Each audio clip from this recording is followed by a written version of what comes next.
Good evening and welcome to this regular meeting of the Council of the Municipality of North Perth. Our meeting date is Monday, September 26, 2022. I'm Mayor Todd Kasenberg and I'll call this meeting to order. I ask the clerk to note our starting time for the minutes as 7 p.m. Councillors are in the council chamber and list tools, joined by the clerk and some staff who are supporting this meeting. We are still supported by various digital technologies, and some staff, delegates, and experts may join us by web conferencing. Some members of the public are also welcome to join us by web conferencing or through the online stream. We begin tonight's meeting with the playing of O Canada. Those in chambers, as able, are invited to stand.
We acknowledge that we are the traditional land of the Anishinaabe peoples. We wish to recognize the long history of Indigenous peoples in Canada and show our respect to them today. We recognize their stewardship of the land. May we all live with respect on this land and live in peace and friendship.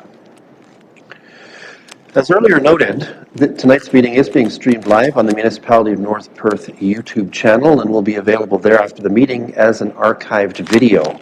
To those present in the gallery today, by attending a public meeting of the Council, you are consenting to your image, voice, and comments being recorded.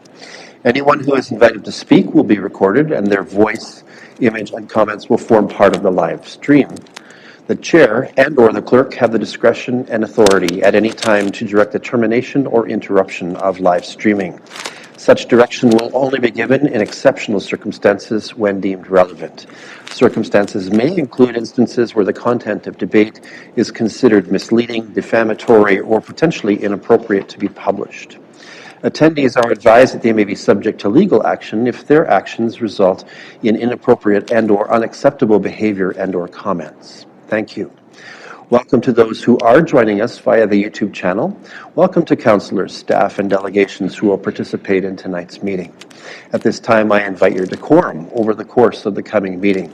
I do have regrets this evening from two of our membership, councillors Matt Richardson and Matt Duncan.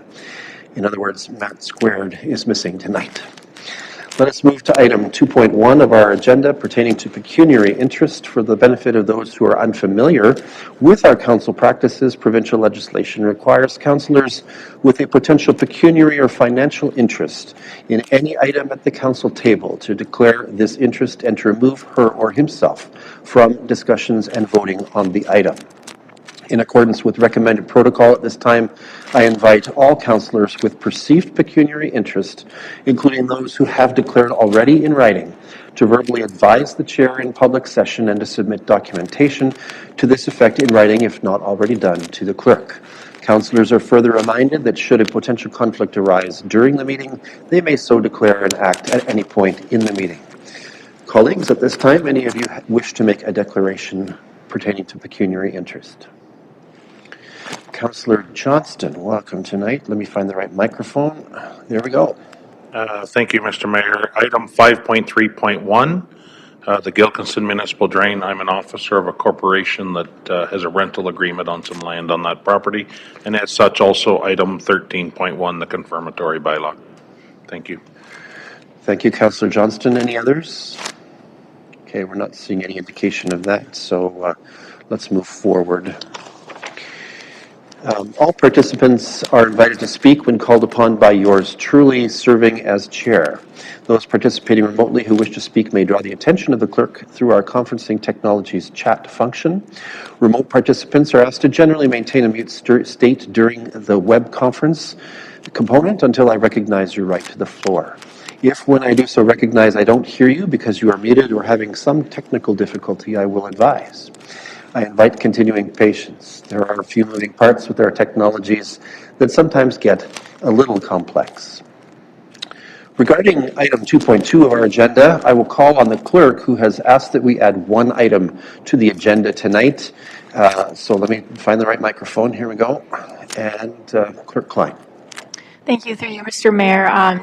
With Council's consent, I'm just proposing that our agenda tonight be amended to include a bylaw 118-2022. This was circulated to members of Council a couple hours ago. It was just totally my error from omitting that on our agenda, and it's a pretty administrative bylaw in nature. It's a bylaw to authorize the execution of an amending agreement with Dalmage Holdings Limited.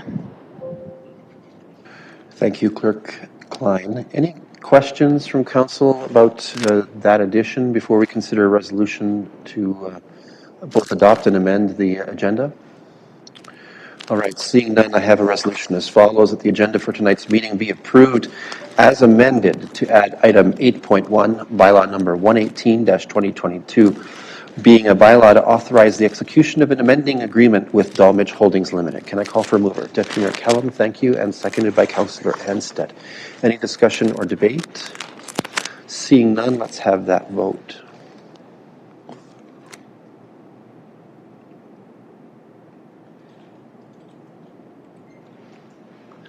And that is carried. Thank you. Now we are at item 3 on our agenda, the so-called consent agenda.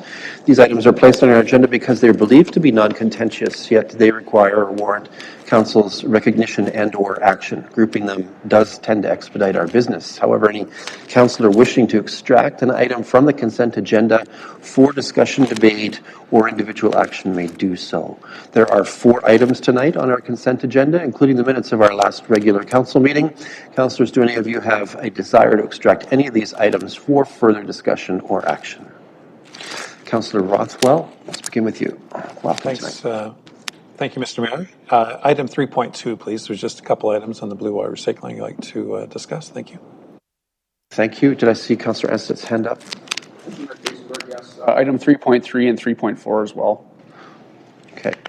Thank you. So why don't we proceed with 3.4 first? That's the item that you're interested in, Councillor Rothwell. Did you want to start with that? Just for Council's information, again, this goes on page 7 of the updates from our Blue Water Recycling Association. We did discuss this at our last Board of Directors meeting. The transition discussions in terms with the producers is ongoing and relatively complex right now. I will keep the municipality up to date as we know more specific information, but it's taking longer than anticipated to go through some of these discussions.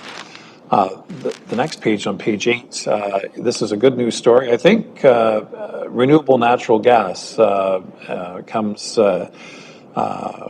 in various forms. In the case here, our demonstration truck, compressed natural gas is used, renewable natural gas is used in one of our newest trucks in our fleet.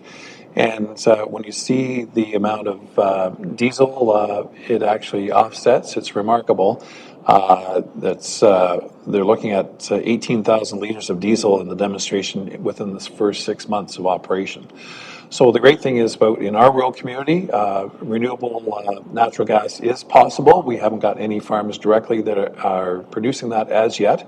However, this is something long-term that is not just for the Blue Water Recycling Association's fleet of vehicles, but other vehicles may be using renewable natural gas as well, which is the important thing as we look forward into the future as costs rise and our ecological footprint. So we're being mindful to try to reduce those.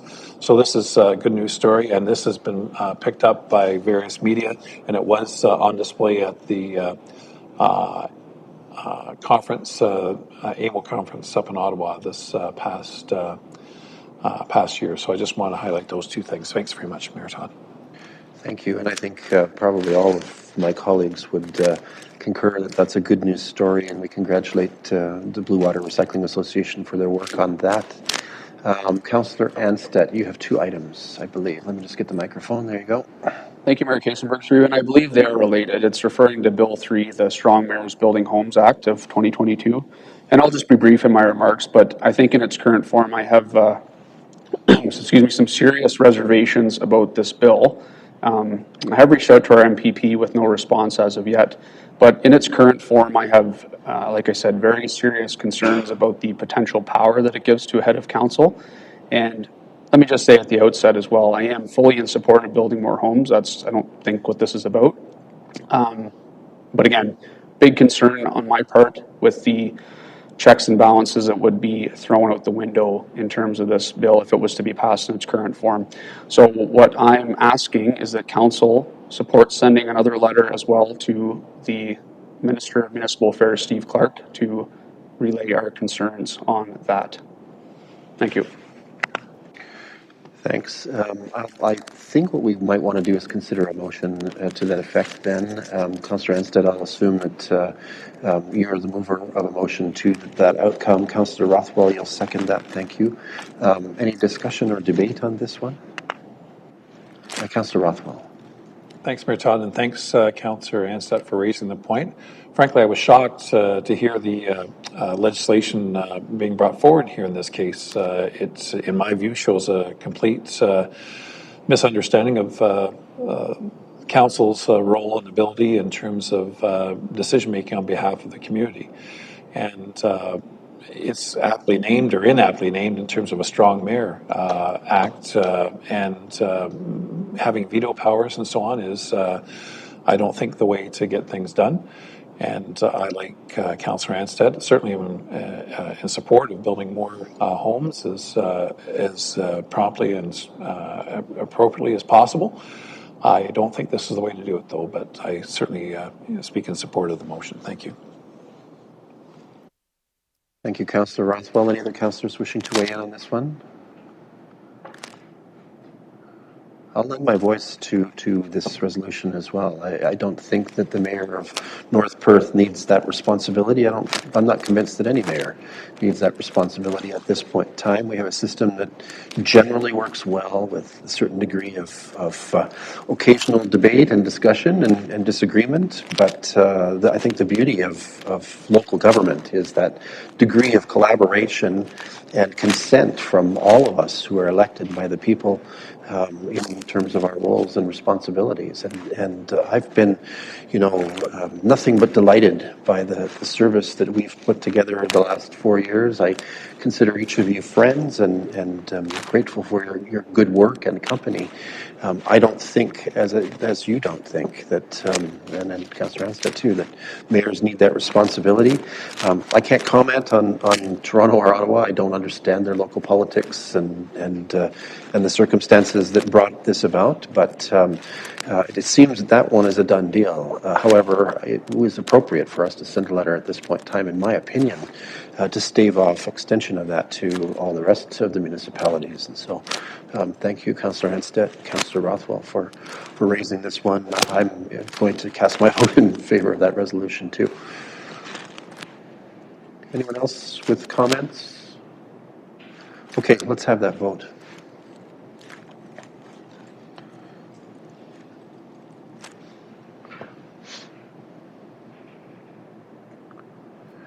And that is carried. Okay, Let's turn our attention then, if council will consent, to the rest of the consent items here and deal with that. Resolution as follows: consent items 3.1 to 3.4 be received for information, and the minutes of the September 19th, 2022 regular council meeting be adopted. Can I call for movement? Councillor Behrens, thank you. And Councillor Seiler will be our seconder. Any discussion or debate? Seeing none, let's have that vote.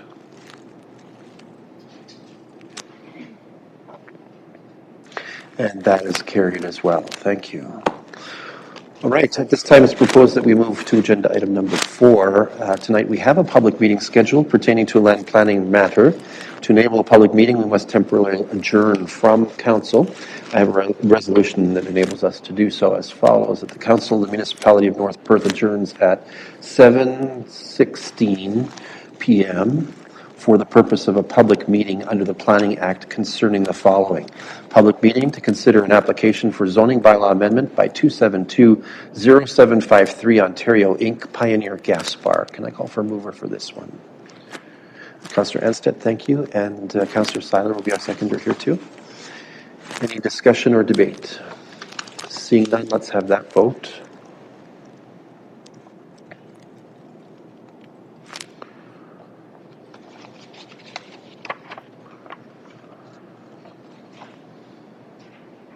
And that is carried. Thank you. With that, then, we are temporarily adjourned. At this time, then, I turn my attention to the fact that we are calling to order a public meeting for dealing with applications made under the Planning Act. Welcome to those who are attending the public meeting pursuant to the Planning Act for proposed amendment to the North Perth zoning bylaw. This is a statutory public meeting to deal with an application for zoning bylaw amendment 9-2022 by 2720753 Ontario Inc. Pioneer Gaspar, affecting property described as Part Lot 30, Concession 1, RP 44R 5581, Parts 1 to 3, Elma Ward, Municipality of North Perth, 605 Mitchell Road South, Listowel. Correspondence, reports, and comments received regarding this application will be considered by council. Those in attendance remotely wishing to make comments concerning this application will be given the opportunity to do so. Anyone wishing to appeal council's decision in this matter must make verbal submission during this public meeting or have made a written submission to council. Those wishing to receive notice of the decision regarding this application must notify the clerk via email or telephone, giving their mailing address and telephone number. At this time, I will call for a summary of this application. This will be offered by Susanna Reid, Senior Planner for the County of Perth. Welcome, Ms. Reid. Let me adjust the cameras. Thank you very much. This is a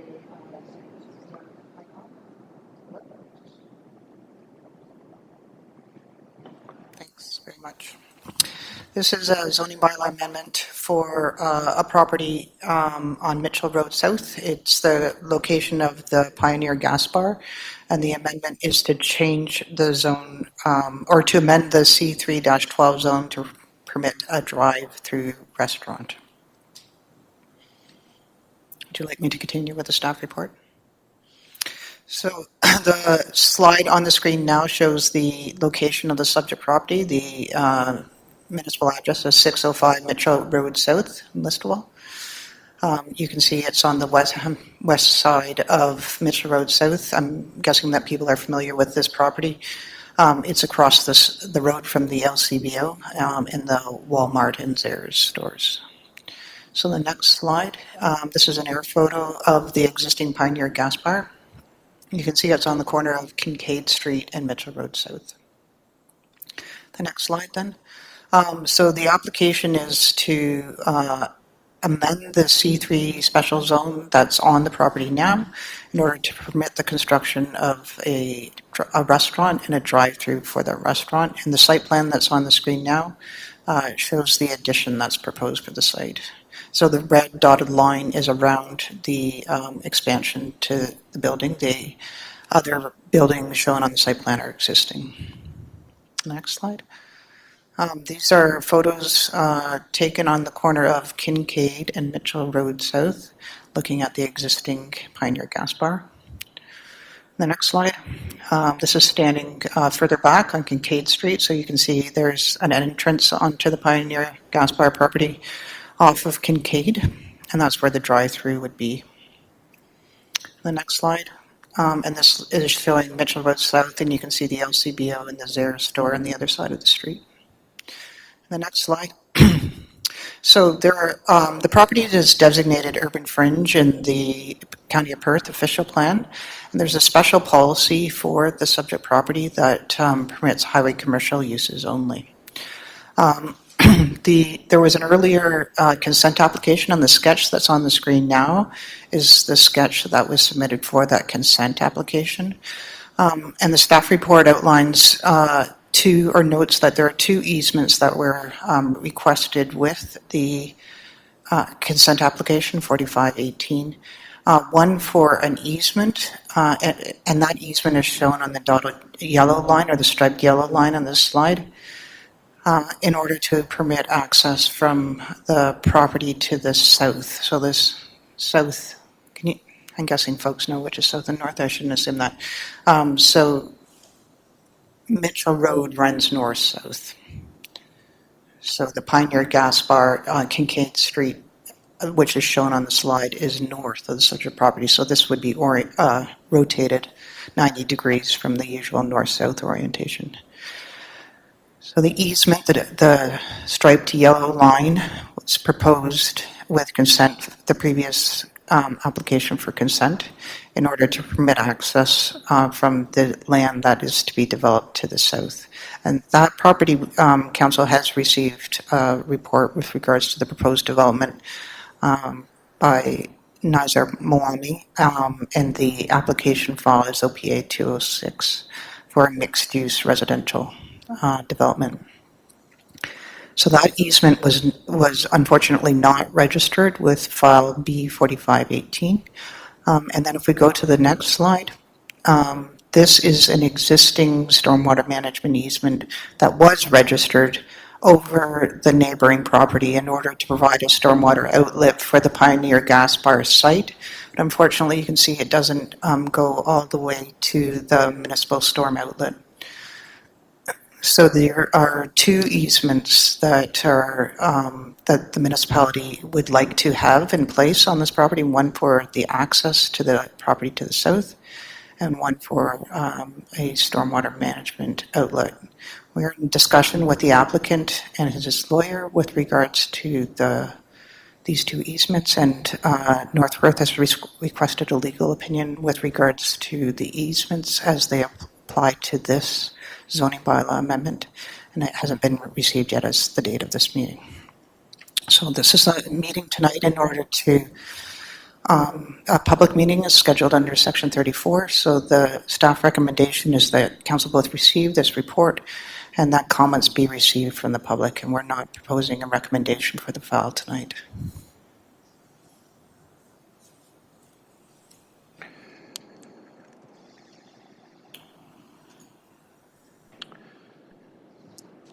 Okay. Thank you, Planner Reid. At this time, I'm going to ask about information regarding the notice of public meeting. Clerk Klein, I think that might be you. Thank you. Through you, Mr. Mayor. Notices inviting persons to the public meeting were mailed on September 6, 2022 by first-class mail to landowners within 120 meters of the subject property and emailed to all applicable agencies. I will note that the notice was emailed to MHPC Planning on September 13th, and the notice was posted on the website and on the subject property on September 6th, 2022, advising of the public meeting. Thank you. And at this time, can I ask for comments from both the planner and the clerk regarding correspondence, comments, and any reports received about this application to this point in the process? Let's start with Ms. Reid, please. I am not aware of any correspondence that's been received for the file. We did receive correspondence from Pierre Chauvin, acting for the developer for the property to the south, requesting to be circulated, and then he followed up when he didn't receive the notice he was expecting. Okay, thank you. Clerk Klein, anything to add to this? Have you received anything? Mr. Mayor, I have not received any correspondence. correspondence. Sorry, I didn't have your microphone on. Let's try that one more time. Sorry, through you, Mr. Mayor, have not received any correspondence. Thank you very much. All right. So this is the opportunity in this public meeting for parties who are interested to make comments, and they're now invited to do so. First, we are open to hearing from those who are in favor of this application other than the applicant. Clerk Klein, are we aware of any who have so registered ahead of this meeting for that purpose? Through you, Mr. Mayor, no, I have not received anything from anyone other than the applicant and agent. Okay, thank you. So those opposed, same story. Through you, Mr. Mayor, actually, there is someone who's opposed. Pierre Chauvin from MHBC Planning, I believe, is on the line. Okay, so let's pick up then with introducing Mr. Chauvin to our meeting to express himself, offer comments on this application. Mr. Chauvin, welcome. Mr. Mayor, members of council. Oh, I got audio problems. Having problems? Okay, I think we can hear you now, but make sure your microphone is close to your mouth and. Okay. Try to speak really loud and close to my mic. Can you hear me now? Yes, yes, we can. Okay, thank you. Members of council, members of the public, my name is Pierre Chauvin. I'm with MHBC Planning. As you've heard this evening, I'm the agent for the adjacent property owner. It's a numbered company, but most of you know Nazar Mawani. And we have an active official plan amendment application, zoning bylaw amendment application before the county and the municipality. We're here, we have some concerns with respect to this application and with respect to the stormwater easement. You've heard Ms. Reed speak to that. We have been in negotiations and discussions with the applicant and their solicitor, and we've been negotiating an agreement with respect to that easement. We're cautiously optimistic that this agreement will be finalized, but we appreciate there's three parties involved. There's not only my client, there's the owners of the Pioneer gas station, but also the owners of my client's lands, River Crew as well, who still own the lands and are still have an interest. So we're working through those details, but we hope to have, like I said, we're cautiously optimistic that things will resolve. But in the event that they do not, we just want to appear today to reserve our right of appeal in the unlikely event that things may not get resolved with respect to the easements. Those are my comments, and happy to answer any questions. Thank you, Mr. Chauvin. We'll open up to council questions after we've heard from all of those who are expressing comments on this at this point. Let's turn next. We don't have others who have registered opposed at this time, Clerk Klein. Okay, so the applicant or the applicant's agent may now present comments. Do we have them with us? Yes, we do. Okay, thank you. So is We have Mr. John Nifton and Mr. Yash Kumar on the line. okay, so to those who are joining us from the applicant, welcome, and the floor is now yours. Thank you, Mayor Kassenberg and Council. I wanted to take this opportunity to present to Council our application for a zoning bylaw amendment for property owned at 605 Mitchell Road. My name is John Nifton, and I am also with Yash Kumar. I represent the ownership group of numbered company 2720753, which is the corporation that owns the Pioneer Petroleum property at 605 Mitchell Road South. The property is zoned C3-12 highway commercial in the North Perth zoning bylaw, which permits the existing gas bar and convenience store, plus a range of other highway commercial uses. The property was previously zoned H3-12 H2, and in October 2017, Council passed a bylaw to change the zoning to C3-12 and removed the H2 provisions, which effectively removed the ability to develop a drive-through restaurant on the site. By removing the H2 provisions from the C3-12, almost all of the permitted uses of the H2, including fast food, eating establishments, restaurants, retail stores, convenience stores, automotive service stores continue to be allowed under the C3-12, except for a drive-through restaurant. We are formally requesting that a zoning bylaw amendment be put forth to permit the additional use of a drive-through restaurant based on the following. A proposed drive-through restaurant at this location would be approximately 232 square meters, 2,500 square feet. A drive-through restaurant is a compatible use to the existing Pioneer Gas Bar and convenience store uses existing on the property. The proposed site plan for the drive-through does not require any variances in terms of parking, coverage, setbacks, or any other provisions of the existing bylaw. The plan is within all required provisions and in fact exceeds the minimum requirements in all major zoning bylaw categories applicable to the site, including it provides more landscaped area than required, it provides more parking spaces than required, there's a surplus of 15 and barrier-free parking, it has less coverage than the maximum coverage allowed, it provides more open space due to the buildings being set back on front yards, side yards, and rear yards to more than the minimum requirement of the C3-12 bylaw. The use is compatible with surrounding highway commercial uses. Across Mitchell Road, at the northeast corner of Mitchell Road and Kincaid to the east, is a freestanding A&W restaurant in the C316 zone.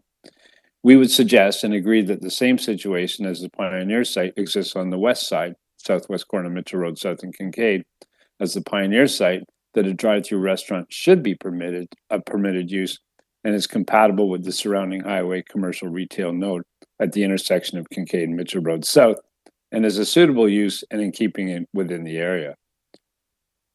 Regarding the easement that Mr. Chauvin was speaking about a few minutes ago, presently the Pioneer property has an easement for drainage that runs from the southwest area of the property line into the middle of the adjacent lands located at the south portion of the property. The drainage pipe was developed prior to the severance of the Pioneer property.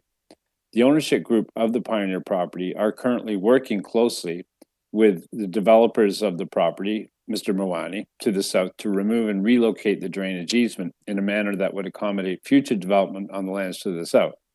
We are very close to an agreement, and I think that Mr. Chauvin and Mr. Mawani would agree that we've been working most of the weekend in order to get to an agreement that is suitable for everyone. So that basically concludes my presentation, although I did want to make one point. If we could go back to the site plan that Ms. Reed brought up, there was an incorrectly shown, on that site plan, I believe the area that was circled in red to the right there, whoever has the cursor, that is not the drive-through restaurant. The drive-through restaurant is to the left. Correct. And the existing building is there in the middle. Yeah, that's correct.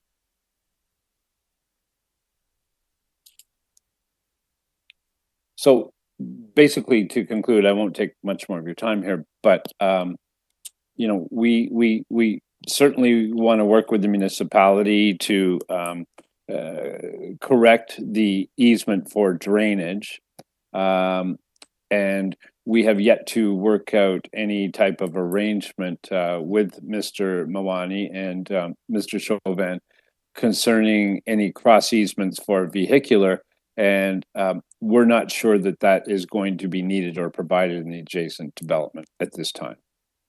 So that is our position.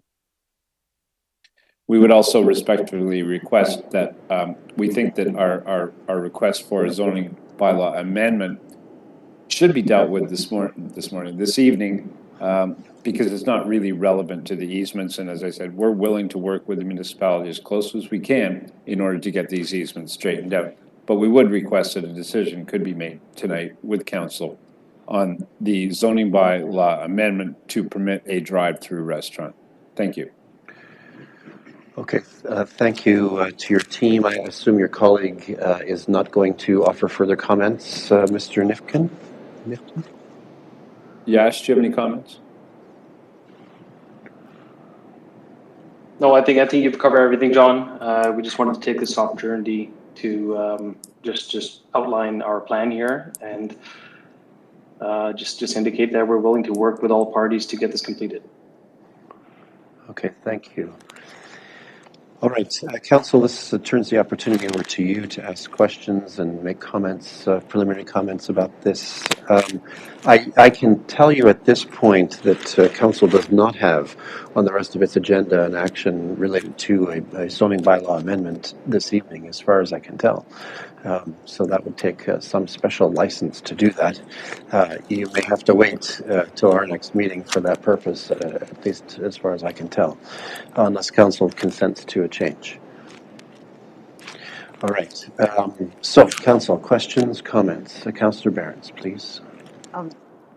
I understand why the one easement is important. Why is the access easement important again? If the owners of the gas bar own their property, where does the access easement come in? I can speak to that. We actually do not want or need an access easement. We do not believe it is necessary. Our site is underdeveloped in terms of coverage of the site. There are, ingresses and egresses available off of Kincaid and Mitchell Road South.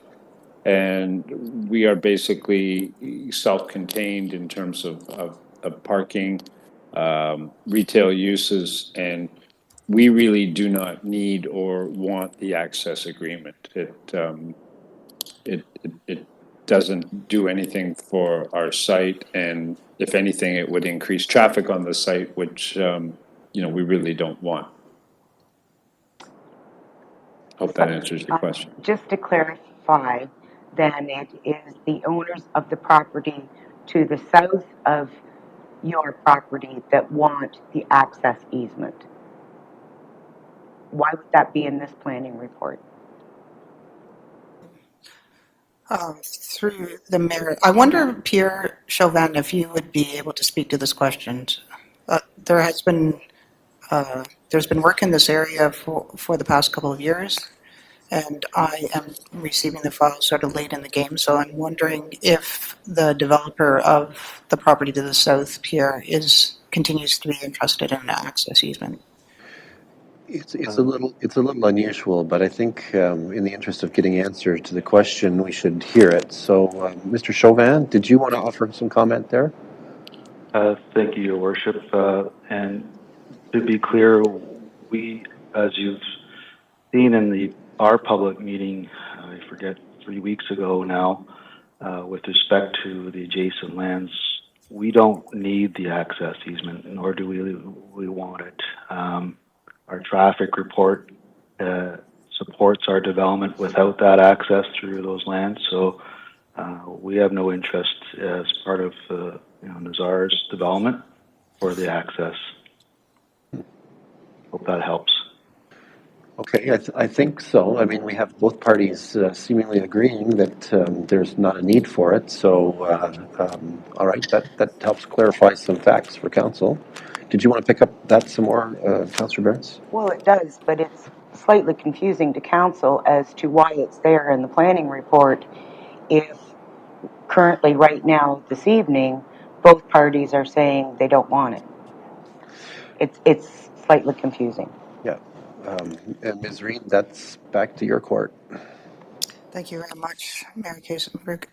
I can say that the file has been dynamic, and as neither party is interested in the access easement anymore, then that would influence the planning department's report. Okay. Thank you. I would just say I'll check back in with North Perth staff, and then we would bring back a recommendation with the bylaw. Okay, thank you. Councillor Rothwell is next. Thanks very much, Mayor Todd, and thank you, Susanna, for the report. On this point of the access, as shown in the sketch in yellow, when you see the development as proposed here, I think that yourself and the two planners perhaps might want to talk about the fact that traffic will likely be going from Kincaid, and it could very well access not only the Pioneer property, but when you see the layout of the parking area as well as the driveway portions, they clearly go from one to the other. I take it there will be no fencing, there'll be no stopping a car going from one to the other. Is that correct? Okay, why don't we start with the proponents planner, and then we'll work our way through others if we need to. So let's go to the proponents planner. That is not correct. There is no physical access between the two sites, nor is there proposed to be one.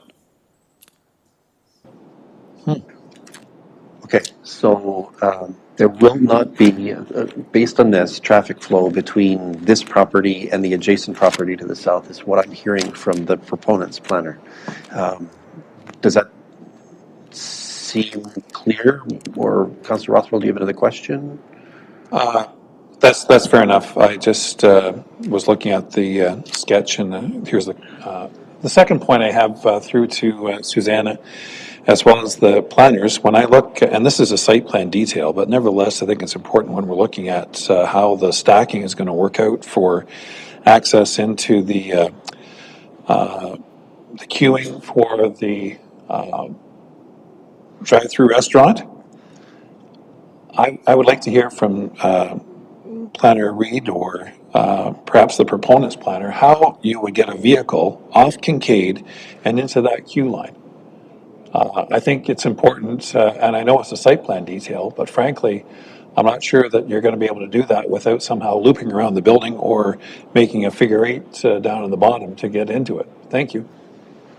Well, there are right-hand turns in and right-hand turns out off of Mitchell Road South. And, pardon me, not right-hand turns out. There are right-hand turns in, and a vehicle could turn right off of Mitchell Road South, and as soon as they enter the site, they would turn right again and then proceed to the drive-through queuing line. And given the turning radiuses that have been depicted on the site plan, a vehicle could turn in off of Kincaid, and they could immediately turn left and then do sort of a U-turn and go up into the drive-through lane. Or, as you mentioned before, they could go around the building and access the drive-through lane from that way. So there really would be 3 points of access to the drive-through lane. And this would have been all engineered through our site planners when they do this site plan. All right, Councillor Rothwell, I'll give you some more license here. Go ahead. Good. Thank you very much.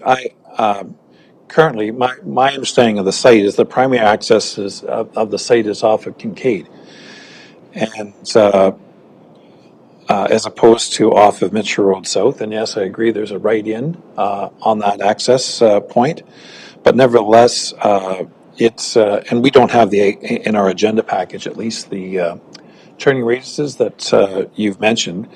But I still am certainly of the opinion that this is going to be a very tight situation to deal with to get into a queue, which is problematic. But I am sure staff will work out those specific details here to ensure that, in fact, we do have safe access to and from not only the drive-in but also the gas pumps, which is the primary, currently the main use of the property. Thank you. Thanks, Councillor Rothwell. Anyone else with questions or comments at this point? I'm actually going to pick up on Councillor Rothwell's concerns and actually work on the other side of it. So I look at the exit from that drive-through, which is on the south side of the lot. And remember that access to Mitchell Road is not an out access, right? It's not an exit. So cars are going to have to come around that building and whip back around through one of the passages, either the one closest to the building or the one past the gas pumps to get back out, potentially getting into conflict with some of the cars that are trying to get into the queue. It could be a very busy traffic queue site, and I find myself somewhat uncomfortable with that. Any comments from the proponent's planner? Yes, if I may. The cars could exit the drive-through and they could go either in front of the gas pumps or to the east of the gas pumps and make their way up through Kincaid and exit the site at that point. Okay, that's what I imagined. I just think it sounds like it's going to be Yeah. a busy environment on that site based on that plan. Okay. There is one other scenario that could take place is the pickup window could be placed at the back of the drive-through so the cars could turn right and exit directly onto Kincaid Street. Okay. I'm not completely sure I'm following it, but it sounds like Councillor Johnston's got it figured out. So I think what he means is right where that first car is in the queue. Yeah. Then they could come out and go to the turn right and go, instead of coming to the east, they would stay there, pick up their food and turn right and go out straight out onto Kincaid. It would create much less congestion in the front of the building around the gas pumps. If they were funneled that way. Yes. Okay. I think that makes much more sense. Okay. That's more a site plan. It may be something that should be considered at planning stage with regards to how to move that traffic in that site if this proceeds. Councillor Seiler is next.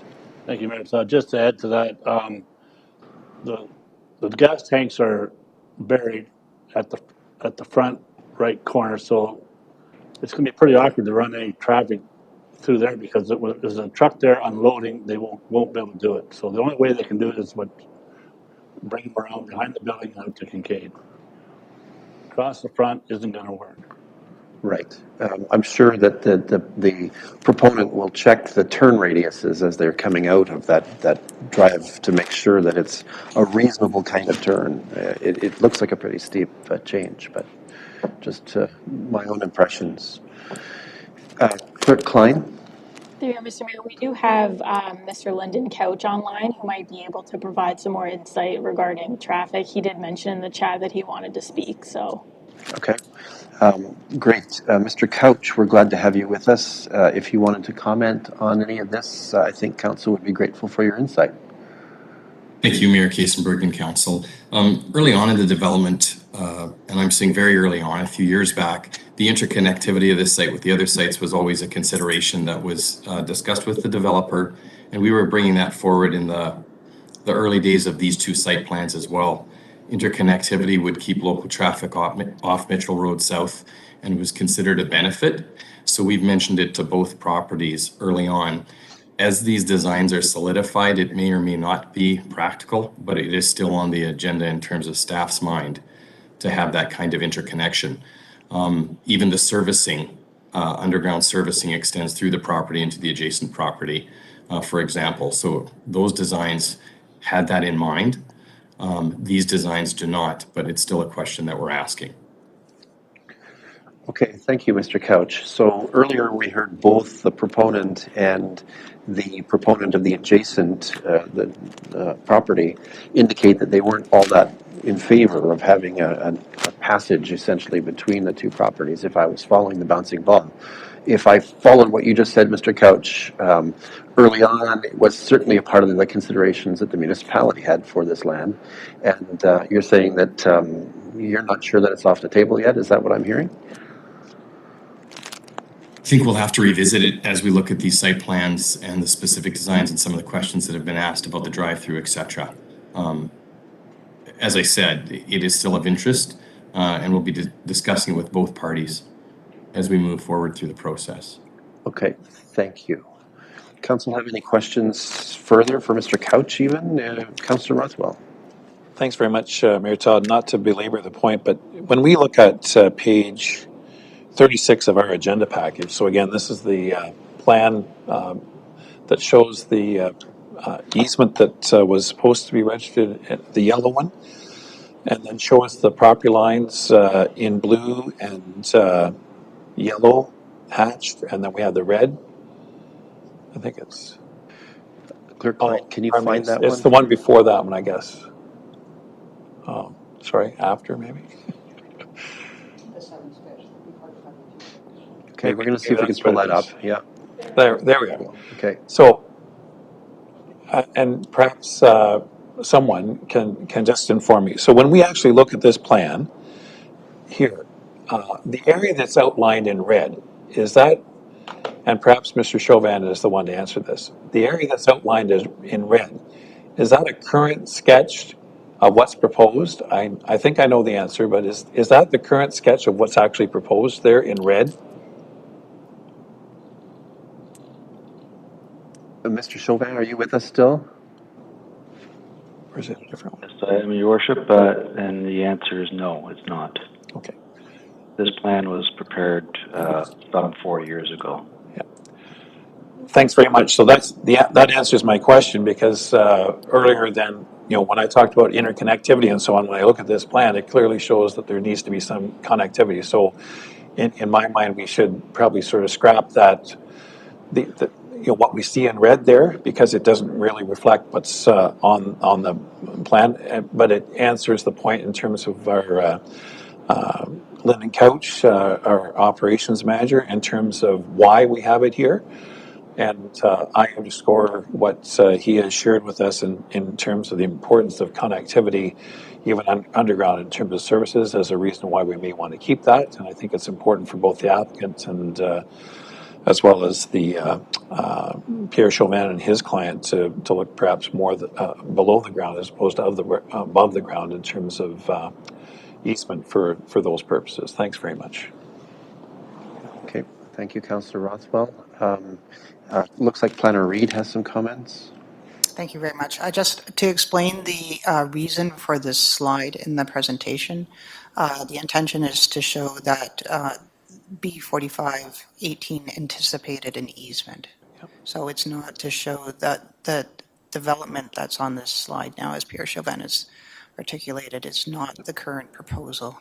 However, it seemed important to advise council that B4518 anticipated an easement. That was the severance to create the Pioneer Gas Bar lot, and the easement is shown in that dashed yellow line. Okay, I think that covers that. Any further questions that council has before we wrap this up?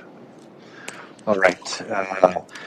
So the statutory notice here, notice of the decision of council will be given in accordance with the provisions of the Planning Act. Council's decision is subject to appeal to the Ontario Land Tribunal in accordance with provisions of the Planning Act. And at this point then, we can call this meeting adjourned through a resolution as appropriate here. So let me bring that resolution forward, Council, that the public meeting under the Planning Act is now adjourned at 7:53 p.m. and that council reconvenes into regular open council. Can I call for a mover on this one? Councillor Johnston, thank you, and Councillor Andreessen is our seconder. Any discussion or debate on this? Seeing none, let's have that vote.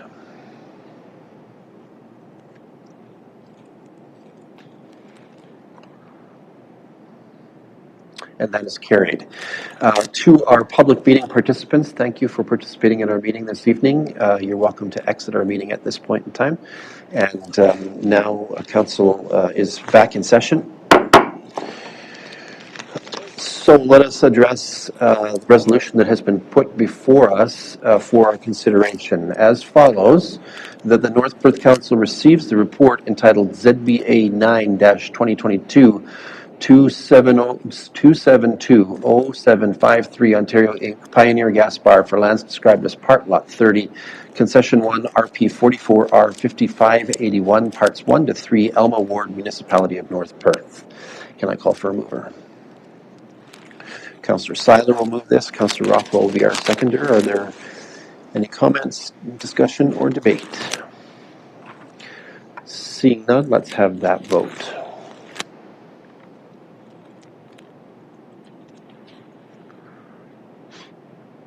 And that is carried. Thank you.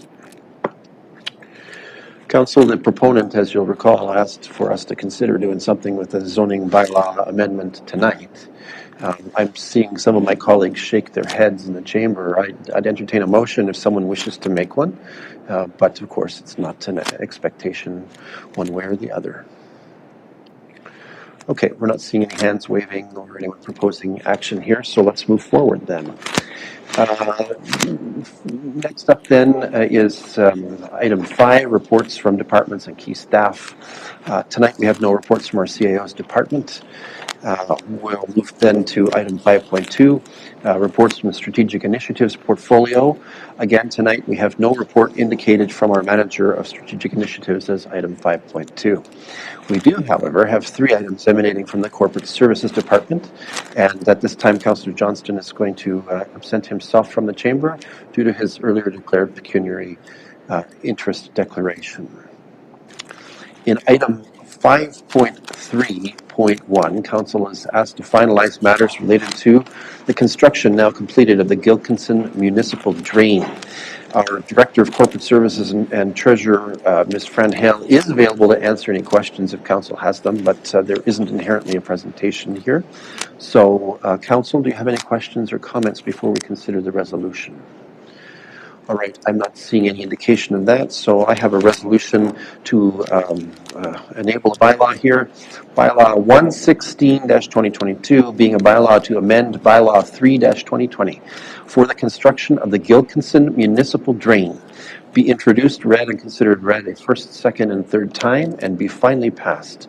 And that the said bylaw be signed by the mayor and the clerk and sealed with the seal of the corporation. Can I call for a mover? Councillor Behrens and Councillor Anstett will be our seconder. Thank you. Any discussion or debate? Seeing none, let's have that vote.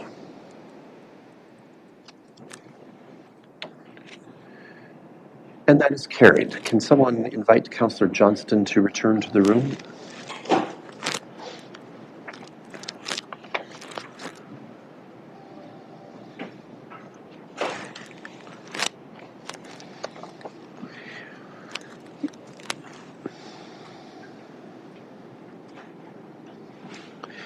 In item 5.3.2, Council is asked to finalize matters related to the construction now completed of the Bartman Municipal Drain.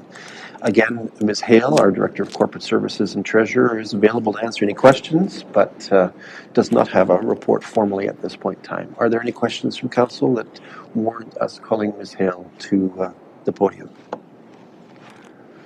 I'm not seeing any, so let's consider the resolution for a bylaw here. The bylaw 115-2022 being a bylaw to amend bylaw 105-2021 for the construction of the Bartman Municipal Drain be introduced, read, and considered read a first, second, and third time and be finally passed.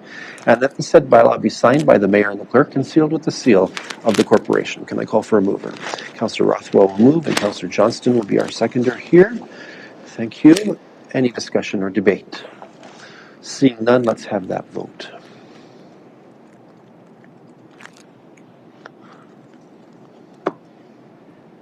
And that is carried. For item 5.3.3, the clerk is recommending the adoption of a bylaw that appoints members to a county-wide joint municipal election audit compliance committee for the 2022 to 2026 term of council.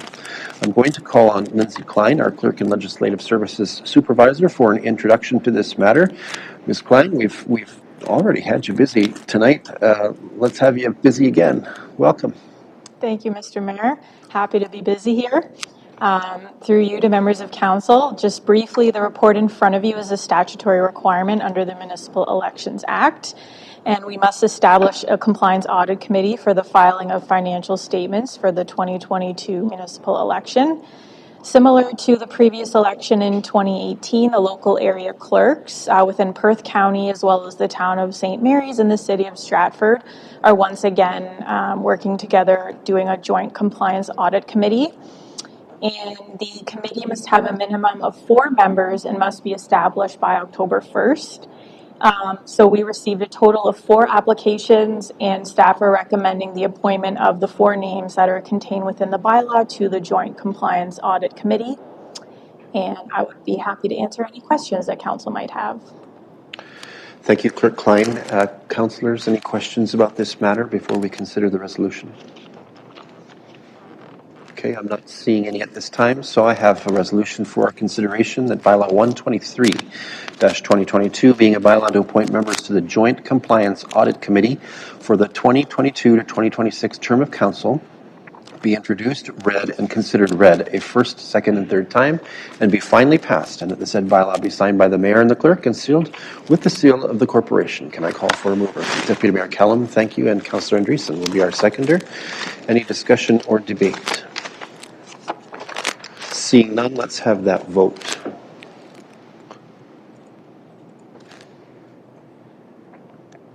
And that is carried. Thank you, Clerk Klein. Let's move forward then. And I assume that that needs to be carried by all of the municipalities participating, so it's sort of a pending matter, but upshot is that we've done our part. All right, we turn now to item 5.4 on our agenda, reports from the Manager of Programs. As item 5.4.1, Council is presented with a requested report related to the Corporation's potential engagement with the 2022 Child Care Worker and Early Childhood Educator Appreciation Day, which is coming up, I believe, in October.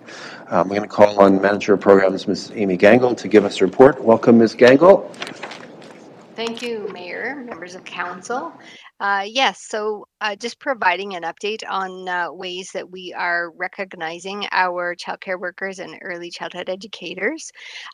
We did have discussion. We reviewed the recommendations that were in the attached document, as well as speaking with our staff, what they'd like to see, as well as the supervisors. So really engaging and making sure that we're putting efforts of recognition into things that our staff would appreciate and that they're wanting. So we are developing advertisements that will be posted on our social media on that day, but we'll post them also on sites where families get to see that recognition as well.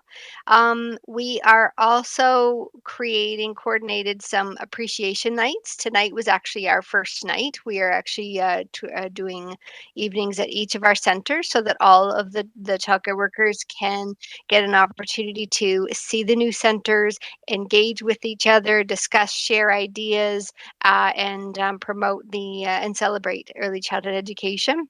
And tonight is a good testament. It went very, very well. Lots of positive feedback and appreciations for just having time with each other and feeling that recognition. We are also doing some professional developments. So with the partner with the City of Stratford, all childcare providers in Perth County will have a professional learning day on October 24th. Our staff will be bused there. They will receive the training. They'll be paid for those training, but they will also receive the professional credits. And professional learning credits are very important in the EC world for them to get the recognition and to maintain their status. So by us providing all of these opportunities for them to build the professional learning credits, it helps them even more. So that in and of itself, they very much appreciate. In addition, the City of Stratford and all of us partners, we have compiled a video. It will be promoted on that day, and it will also be in the October 24th day. So there will be an opportunity for council and public to view it. We want to let our ECEs see it as first, and families, including our own, have provided input, words of thanks and appreciation for all that they're doing. So we're looking forward to seeing that video. So those are items that we have lined up that we've already been participating in opening up in the next 3 weeks for EC Day. But we do invite council and members of the public to take a moment and write their own thank you notes, appreciations for our childcare workers, that they appreciate the care, education, and service that they provide the children of our community. So everybody is very much welcome to have those side conversations, have those words of thanks, those messages, those notes. We very much, appreciate a community sharing in this celebration. And I'm happy to answer any questions if you have. Thank you very much, Ms. Gangle. Council, questions or even further input, suggestions? Anyone? Councillor Andreessen. Thank you. Through you, Mayor Kasenberg. I just want to thank Ms. Gangle for putting this report together. I was asking for this to give us a sense of what kind of recognition and acknowledgement would happen for our childcare workers.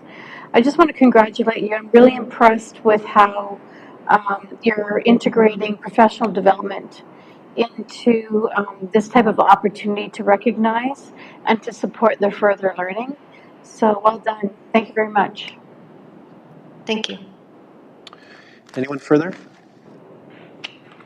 All right, we have a resolution for our consideration as follows: that the Council of the Municipality of North Perth receives the 2022 Childcare Worker and Early Childhood Educator Appreciation Day Recognition Report dated September 26, 2022. Can I call for a mover?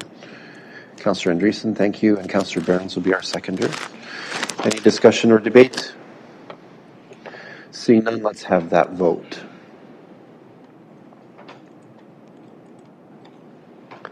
And that is carried. Thank you very much. Thank you, Ms. Gangle, as always, for your diligence and comprehensive report.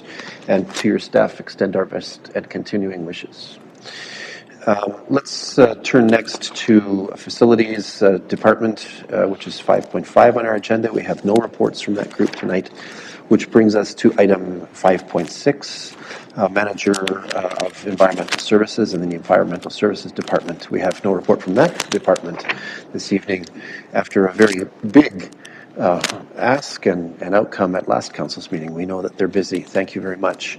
Let's turn then to item 5.7, reports from our Manager of Operations. Item 5.7.1 brings to Council a report pertaining to next potential steps in this Council's efforts to improve traffic flow through and divert trucks away from Listowel's downtown. We've had an experiment with a one-way street at the main downtown intersection, for which we now have some data and a consultant-generated recommendation.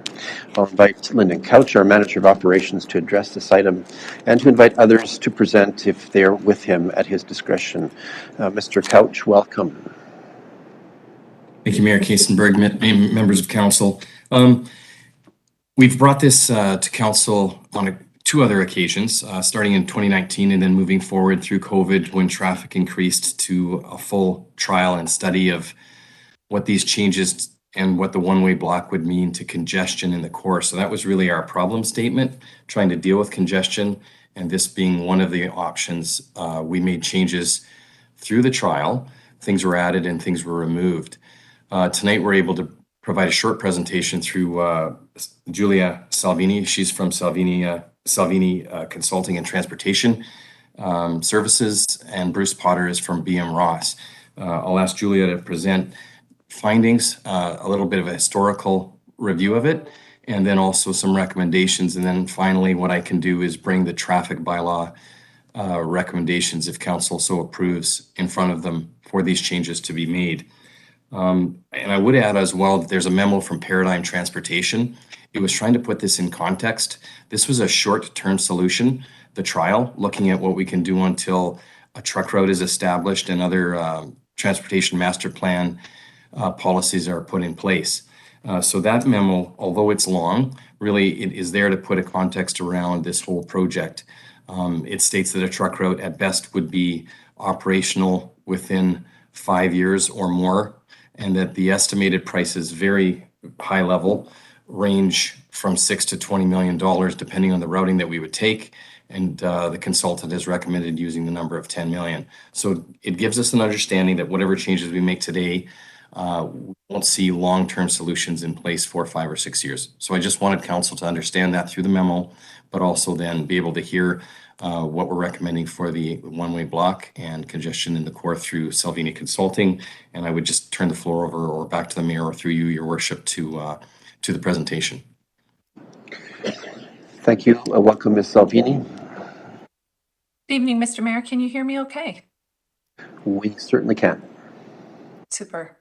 Would just ask if we could have our presentation pulled up. Thank you. Perfect. Thank you.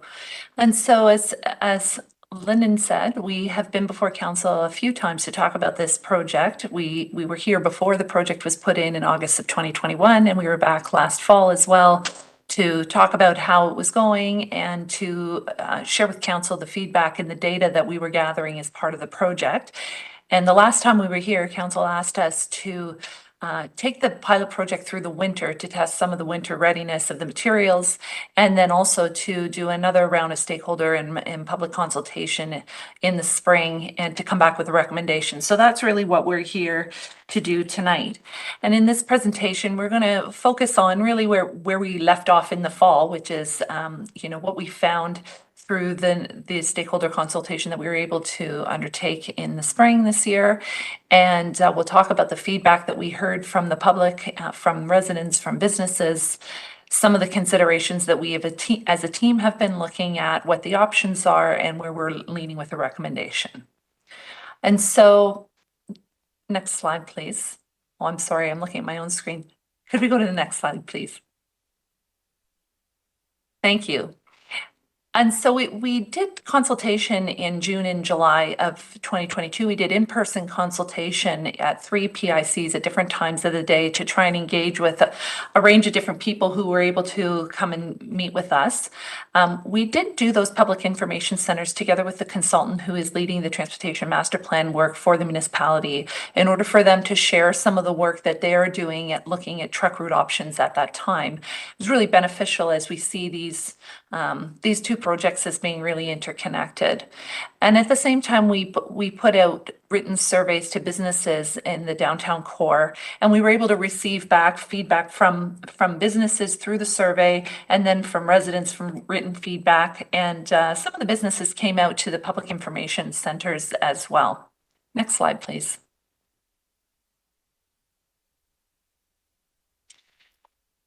As we were meeting we had the opportunity to talk with a number of people. What we found is most of the people who came out to the public information centers were living in the south end of Listowel, and there were some businesses that came from the core.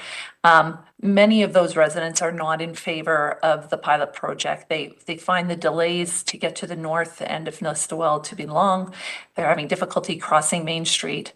And so when we look at the written feedback that we received, 75% of the residents would like us to remove the pilot project.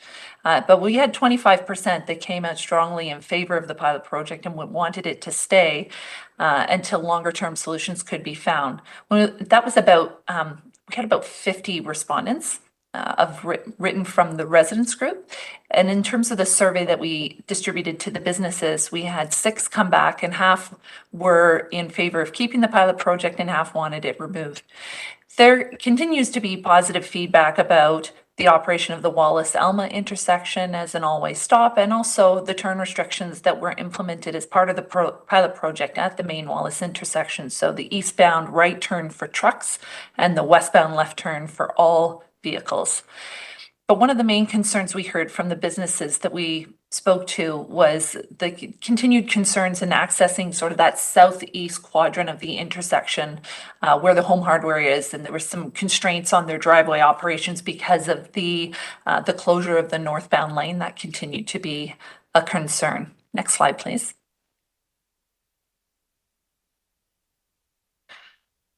Some other discussion points came up in the many conversations that we were able to have with businesses and residents, and we were asked if we could look at returning the northbound lane, but only allowing a right turn. So if you came up Wallace South from Elma Street, you would only be able to turn right onto Main Street. You couldn't go through and you couldn't turn left. So we were asked to take a look at that, and I'll speak to that in a couple of minutes.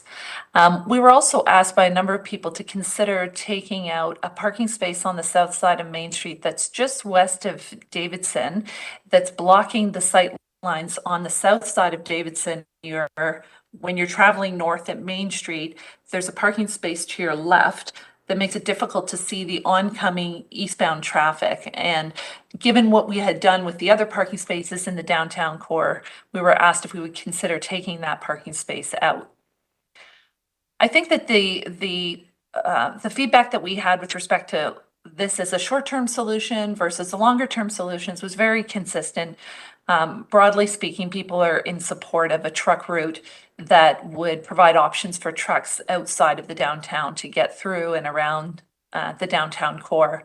And we heard from a number of people that we should be continuing to consider acquiring properties at the corner of Main and Wallace at the southwest corner, so that there are opportunities in the future potentially to realign the intersection so that Wallace Street is not offset, but rather it's able to travel straight through the intersection and operate more smoothly.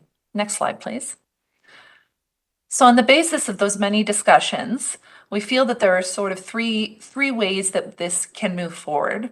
We did look at the first one being the northbound lane and allowing the northbound right turn, but not the through and the left turn.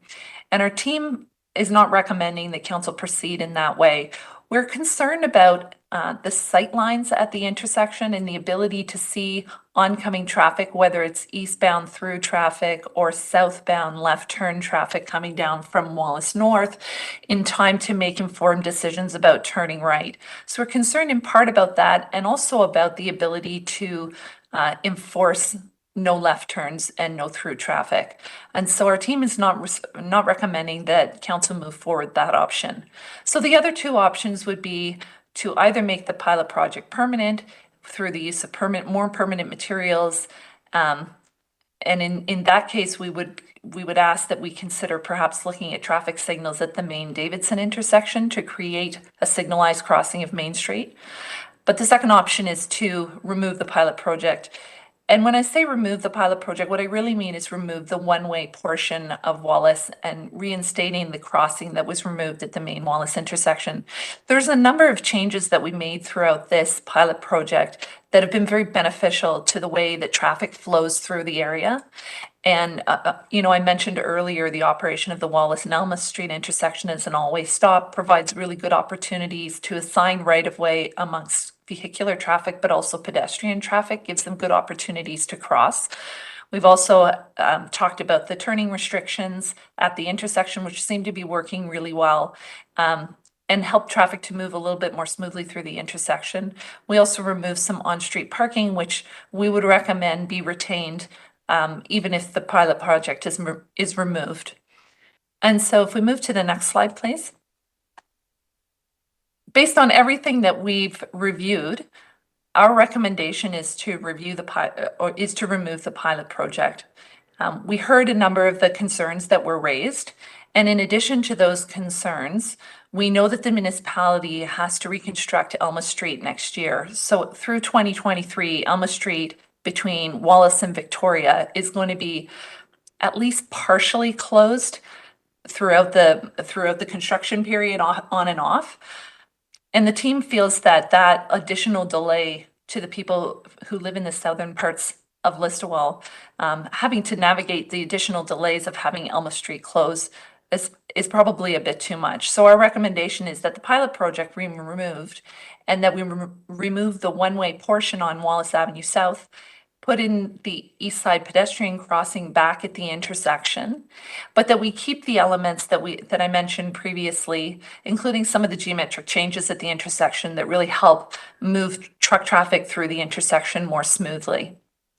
But at the same time, we would ask that council consider prioritizing the truck route implementation. If this short-term option is not to be maintained, it would be great if we could move ahead with the projects that result in the implementation of the truck route sooner rather than later. And in addition to that, we suggest that the property acquisition at the intersection, some language around the need to improve the intersection and to acquire that property should be incorporated into the transportation master plan when it comes before council to support the realignment and the better operation for traffic flow at that intersection. And with that, Mr. Mayor, I'm happy to answer any questions. Bruce Potter is also here and can answer questions that you may have, or other members of council. Thank you. Thank you, Ms. Salvini. Mr. Potter, did you have any comments to make before I open up to questions? No, I don't, Your Worship. Okay, thank you, Mr. Potter. All right, council, opportunity to ask questions or make comments on what we've seen in this presentation tonight.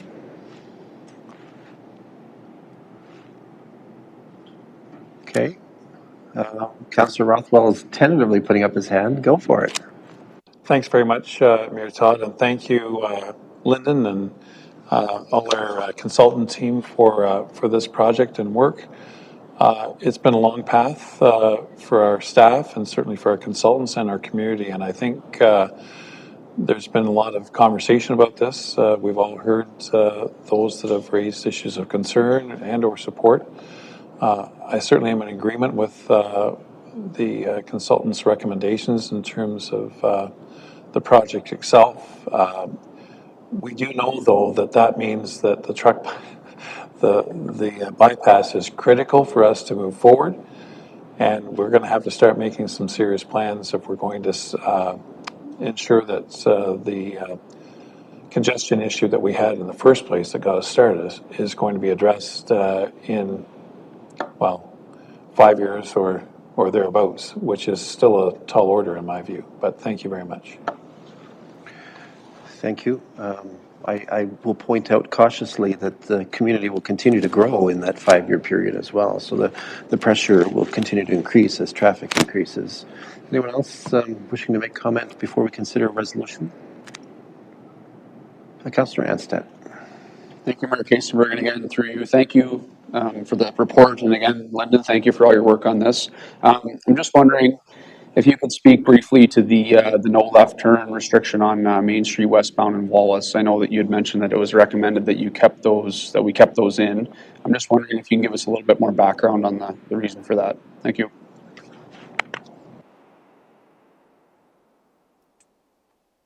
Someone from the consulting team want to answer that? Yeah. I'm happy to answer that, Mr. Mayor, through you.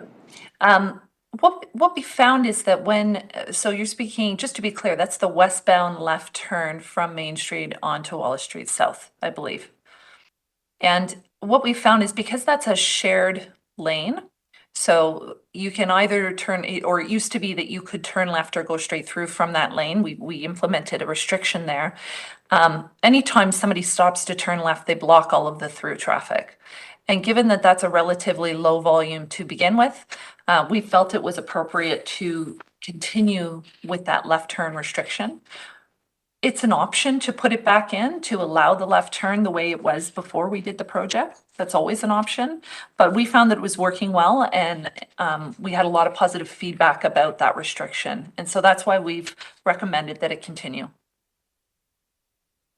Thank you, Julia, for that. The other question I had, Mr. Mayor, if I may, just about the parking. I know that we had mentioned the recommendation was do not reinstate the 4 parking spaces that were removed.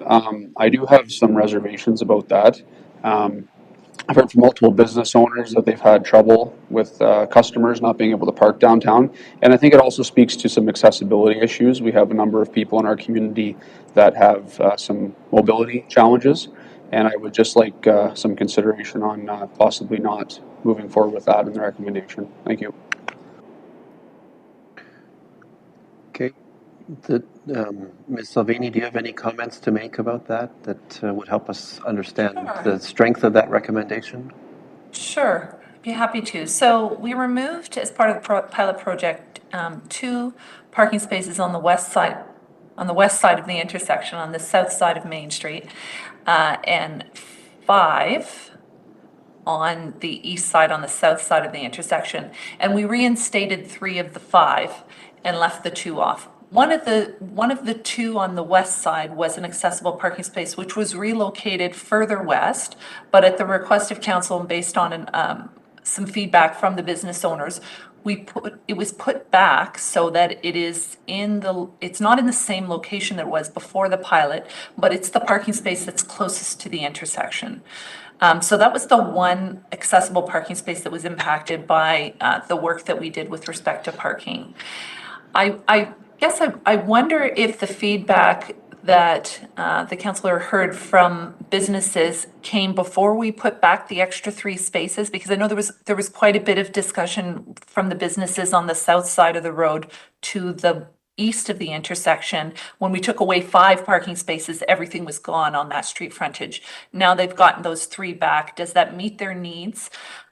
We asked that question. We got relatively good feedback, but there's always the option. The removal of those parking spaces, though, provides the space for vehicles to turn at the intersection and to navigate around other vehicles that might otherwise block them. In particular, the two on the west side of the intersection. If somebody is, if you get a queue of 2 or 3 vehicles making an eastbound left turn from Main Street onto Wallace Avenue North, when those parking spaces are in use, they get people who want to go through are blocked. And so removing those parking spaces really opens up the ability to move traffic through the intersection.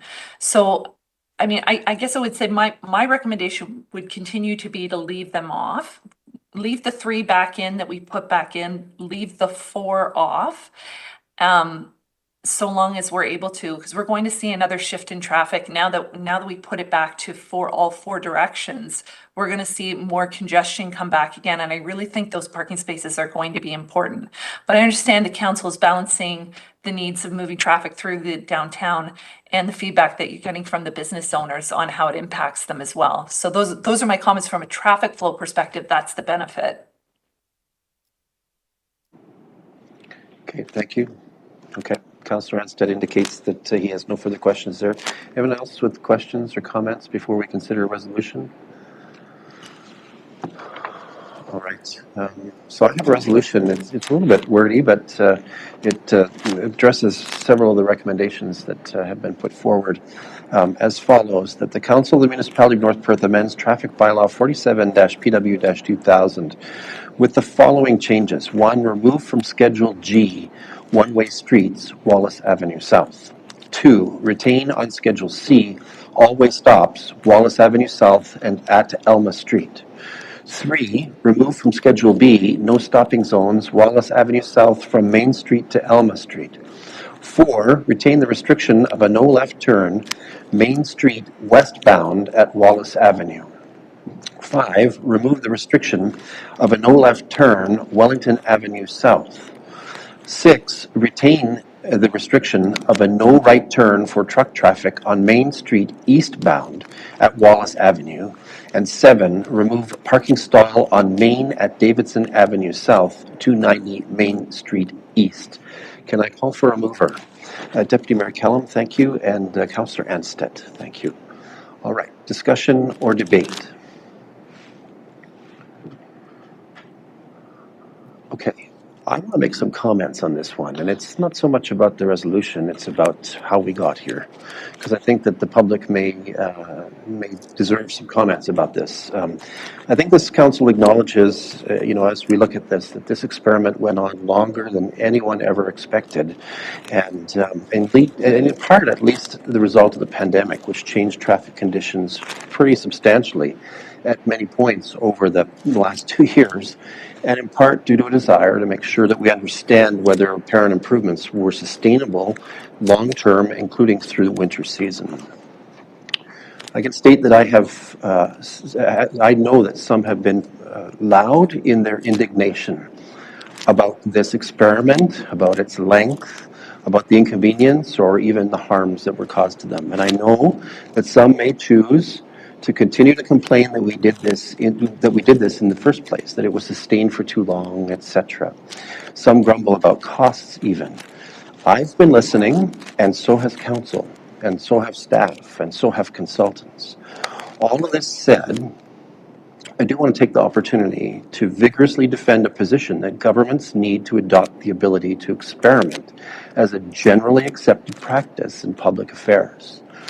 We do and will get some things wrong. There's no question about that.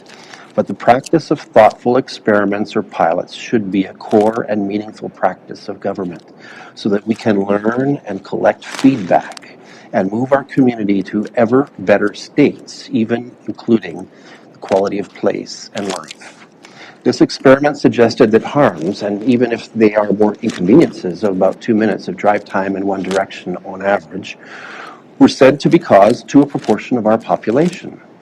Frankly, any public policy or change can bring about harms to some. Some have even suggested that this elected council, who are giving generously of their best experiences in the interest of community, were not listening. I have maintained all along that I was hearing every comment directed civilly to me, and that my mind was not made up because it was an experiment, and I wanted the method to generate the data that could be interpreted. I can tell you that I believe all of my colleagues here at this table have been listening carefully. We've created multiple ways for people to engage with this and any other public decision that affects our community. But I will point out that sometimes choices are difficult, and trying to balance harms and benefits is a real chore.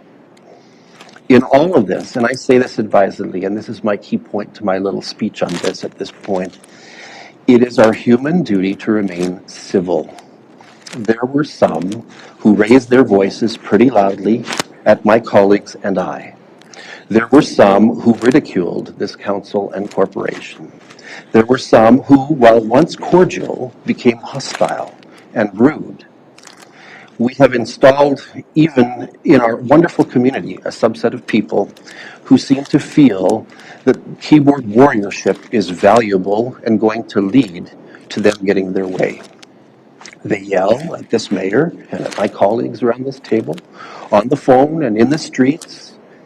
And I want to assert, it's my humble opinion, that this is not the path that we should be on, to be angry and to be rude about the discourse that we have in our community about significant issues that we face. I invite all of our community to elevate standards on this front, to be unceasingly civil, even with their elected officials. As a species, surely we have learned that he or she who yells loudest is not usually the winner. That not every decision to be made is a competition, and that said must have winners and losers. And surely we have learned that love is better than hate, and kindness is better than rudeness. My comments. All right. Let's move forward. Any further comments? Councillor Barons. I do have a question, and it's probably more to Mr. Couch, but perhaps it's to the consulting team and to Mr. Potter as well. This is how we're going to move forward currently. We've talked about truck bypass and all the other. My concern is next year, my understanding is we're doing a bit of Elma Street. Are we going to continue to monitor how these things are working? And Lyndon, I guess I'm speaking mostly to you and perhaps Bruce about, are we going to monitor the parking space removal and some of the other changes that we made to make sure that we don't need to hone our decision or fine tune it slightly more in what we're doing? Just so that traffic is moving, but I think that construction on Elma might have a harder impact than perhaps what we're even thinking at this time. So I'm just wondering what the plans are, the long-term plans for just monitoring what we're doing here are going to be. You know, even if it were like a yearly report or something, or like I trust Lyndon I know he has a great handle on how traffic is moving in this municipality, and it's been years under study for him to figure out solutions, and I appreciate them all, but I just want to know going forward that we're going to continue to keep that traffic moving most appropriately. Thank you through the mayor. We monitored traffic closely and in detail in 2018, in 2021, and we have an opportunity here when we bring it back to what it was prior to the one-way trial to monitor it prior to the Elma construction. So I've already been talking to the consultants about that, about what the best timing of that is. You know, we should be back to school. It should be prior to the construction window. So probably next spring we can do a detailed review of that. And that's actually in my report to say that we would be committed to doing that. As far as the parking in the core goes as well, the master plan does talk about parking, and it is going to be making those recommendations. We did a study in 2016 with some results, but we need to do a better one with the knowledge of the traffic that is there today and the amount of demand there is on parking in our core. And it's especially important before we revitalize the core or do any large construction in the core. So parking will be handled through the master plan. And then the changes in traffic that are going to happen right now will probably be monitored not this fall, but next spring to see what's changed actually since 20. It grew 10 to 15% in those 3 years. If it's grown another 10 to 15%, we'll be able to bring that back. Probably advise council on it. Something they should know prior to the finishing of the Elma Street construction. Thank you. Great question. Okay. Any other comments or questions at this point? This has been duly moved and seconded. Let's have that vote.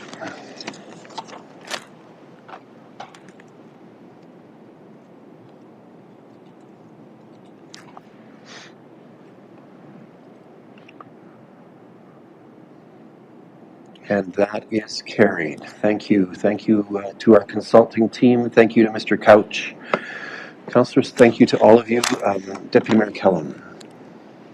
Thank you. Through you, Mayor Keesberg. Now that we have approved this, do we have a date when the implementation will be turned back? Mr. Couch?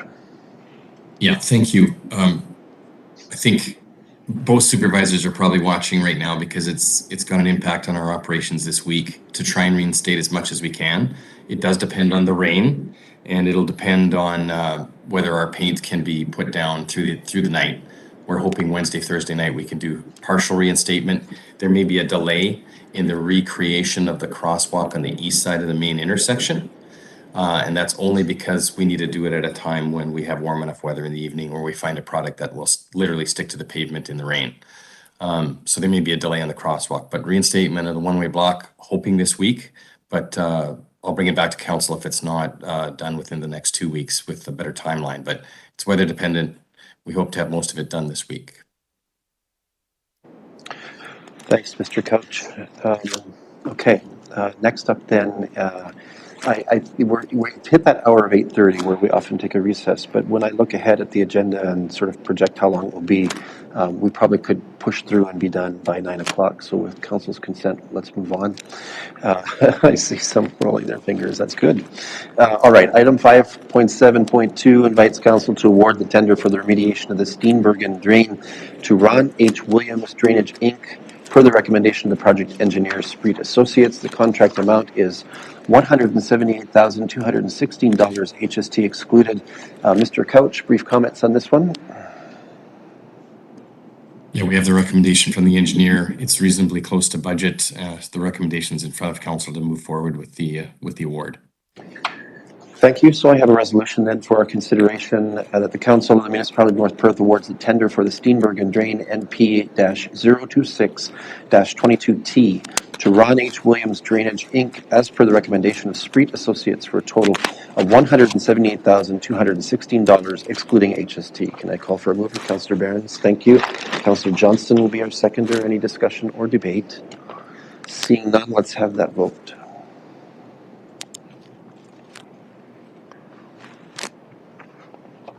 And that is carried. Thank you. And now to item 5.7.3.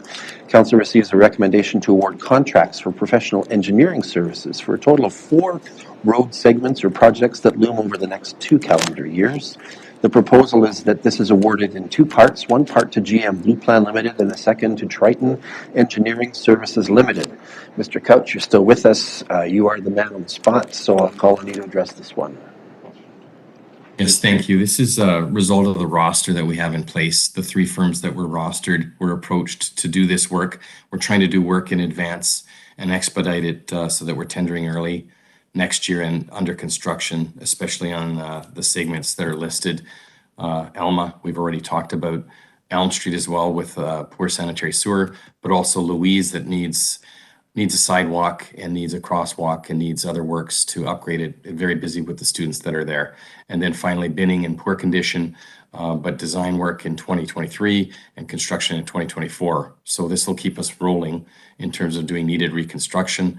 This award is for starting literally in the next 2 to 4 weeks with surveying and design work for these firms prior to snow so that they can be finalizing and tendering and assisting us with the projects early next year.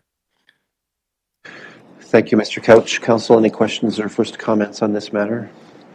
All right, I have a resolution for us as follows, that the Council of the Municipality of North Perth awards the Professional Engineering Services Survey and/or Design Request for Proposal NP-008-22P to GM Blue Plan Limited for Elma Street West project at a cost of $102,440 and Bidding Street West at a cost of $103,410, and to Triton Engineering Services Limited for Elm Avenue North project at a cost of $63,090 and Louise Avenue North at a cost of $59,340 at a total cost of $328,280 excluding HST.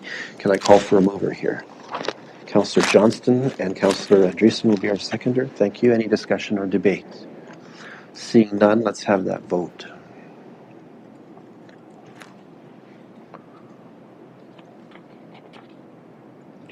And that is carried. Thank you very much. Thank you, Mr. Couch. As always, I know it's a busy time in many ways for your team, and we appreciate their efforts. Let's move forward then to item 5.8, reports from the Development and Protective Services Department. As item 5.8.1, Council receives 2 applications for consent to sever in the list to award brought forward by party Harry Dunnigan through an agent, Patterson Planning Consultants. The intent is to create 2 lots on lands currently zoned industrial, and it is understood that buyers may be in the wings. We are asked to make a recommendation to the County of Perth Land Division Committee or its designate.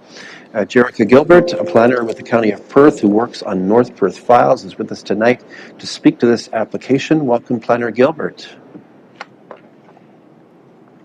Thank you, Mayor Kassenberg, and thank you, Council, for having me here tonight. So we're doing a 2-in-1 right now. So it's applications B27 and B28. The applicant and landowner is Harry Donegan, and Scott Patterson with Patterson Planning Consultants is the agent and is online tonight in case you have any questions you'd like to direct towards them. So this application is taking place on the south side of Listowel at the intersection of Rocker Road and Wallace Avenue South. Oh, I've already, the right?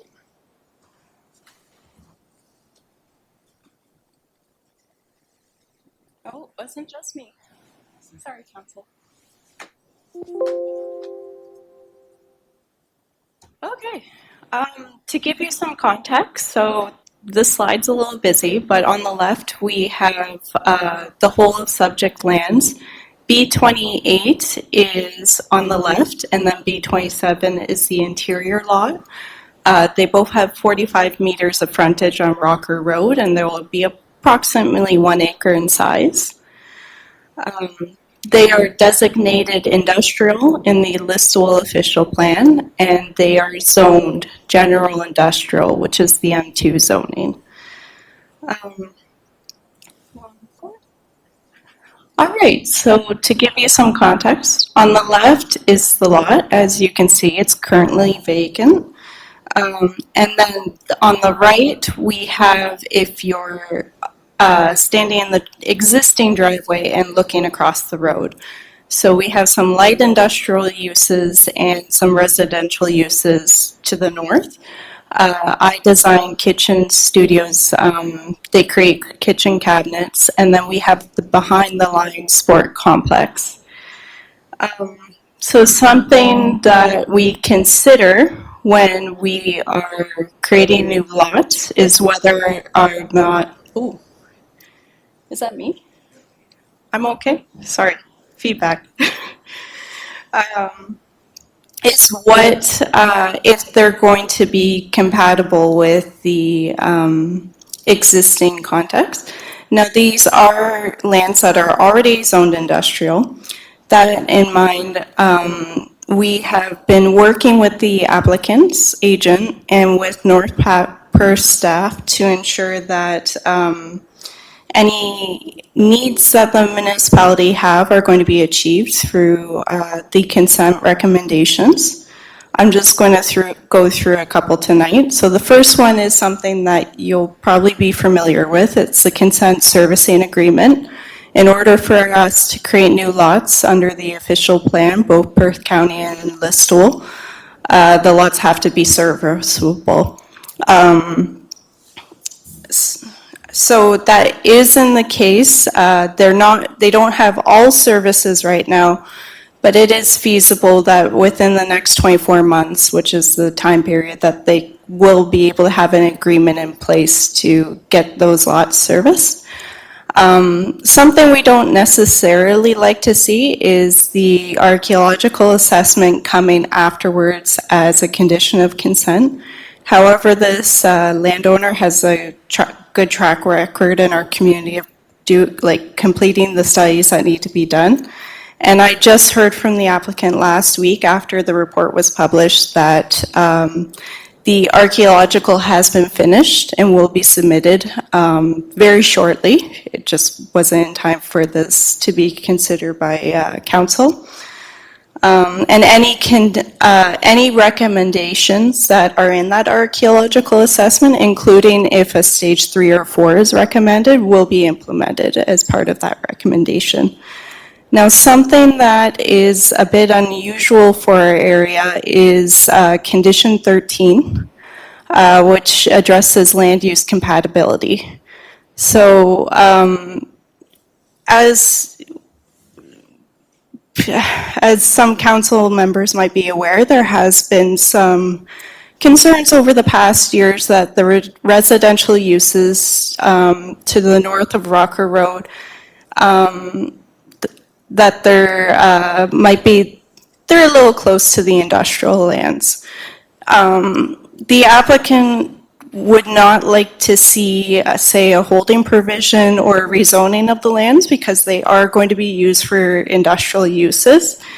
And under the MECP's land use industrialization categorization, if a class 1 use is proposed by the purchasers, that's an influence area of only 70 meters. The residences are about 160 meters away. So I anticipate that if that is the case, then a simple, like a land use and compatibility study in that circumstance, it might be like a 2-page letter just outlining how the development will meet that criteria. However, because it is zone general industrial, there is the potential, however unlikely, that it could include class 2 and class 3 uses.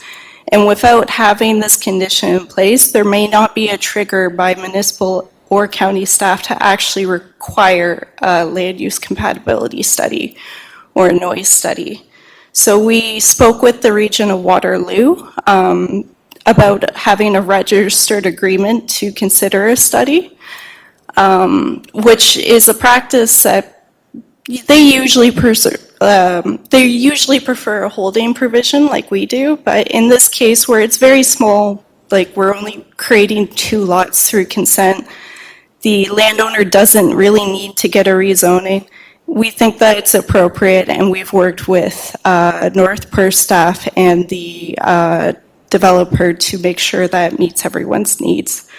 Now, one thing I do want to flag for you is since the report has been published, we have done some revisions to this condition. So if you want to, I just want to stress that what we're doing here is we're just kind of making it more clear what we're asking of the applicant, and the intent has not changed. So basically that instead of what we were saying before for developer, that confirmation be received from the municipality of North Perth that the landowner has entered in an agreement, and we added with the municipality of North Perth to the satisfaction of the municipality's CAO and registered on the title of the severed lands. This will ensure transparency to the next landowners, since the current developer doesn't intend to keep these. Whether that'll change in time, who knows, but that's kind of what we're seeking to achieve with that condition. There's also been an additional change, And this is removal of condition 10. So this morning I was speaking with the applicant who had a chance to go over the staff report in full. And they just noted that the condition referring to an entrance being provided to the retained and several parcels. Entrances will be considered during site plan approval, and all industrial development and the listable boundary is considered under site plan. So the applicant believes it's a little premature to expect the current property owner to install the entrances when it might actually be better depending on the future property owners. If that can just be considered at site plan. I thought that argument was reasonable. I spoke with North Perth staff today, and we feel that it can be taken out. If council has different views, I'd be happy to hear them, but otherwise my final report will result in the removal of that. And just the final point I'd like to make, there is a significant wood lot to the south of these lots. It is clearly delineated in both the official plan and zoning bylaw. We didn't think that it was necessary to have the applicant submit an environmental impact assessment since there's no development proposed right now on the retained portion. And in the event when that southern portion is developed, the adjacent land overlay is going to trigger that study requirement anyways. So that basically concludes my presentation. We have circulated notice of application to adjacent landowners, and there's been a sign installed on the property. I did speak with one neighbor who just asked for a clarification of what would be permitted in the general industrial zone. I informed them, and I also gave them the details on how to attend the meeting tonight and if they wanted to submit written comments, but they had no additional comments that I'm aware of. I do think that both applications should be supported. Yes, thank you. Thank you, Jerica. Okay, council questions or first comments on this matter? Okay, I'm not seeing any. So we have a resolution. Planner Gilbert has indicated some modifications to two of the clauses, one being deleted, item 10, and item 13 being revised. I'm not going to read all those because I learned my lesson long ago that it's like reading the phone book. So I'm going to read the enabling part, and everyone will understand when I say we have 5 and 8 conditions, right? So the resolution is as follows: that the Council of the Municipality of North Perth receives the report entitled Consent Files B27-22 and B28-22, dated September 26th, affecting lands described as Lot 37, Plan 44M 41, Listowel Ward, Municipality of North Perth, and that Council recommends that the County of Perth Land Division Committee or its designate approve the consent files B27-22 and B28-22, subject to the conditions listed below. There are 5 County of Perth conditions and 8 conditions that are North Perth conditions. Can I call for a mover of this? Councillor Behrens, thank you, and Councillor Seiler will be our seconder. Any discussion or debate? Councillor Rothwell. Thanks, Mayor Todd, and thanks, Jerica, for the reports on the 2 applications. Is there any information in terms of the proposed use of the 2 lots or the retained lot?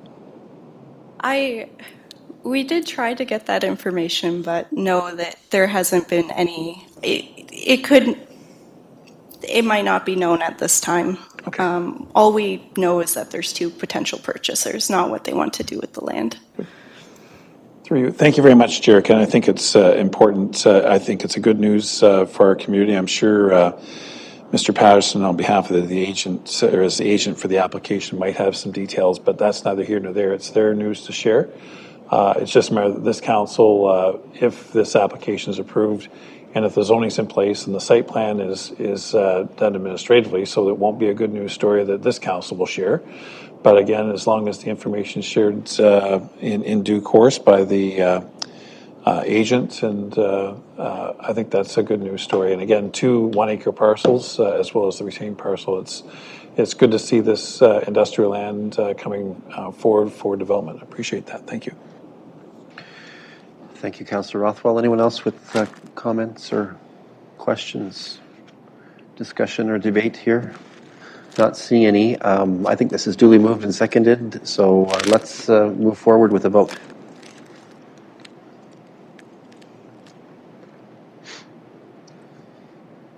And that is carried. Thank you. All right.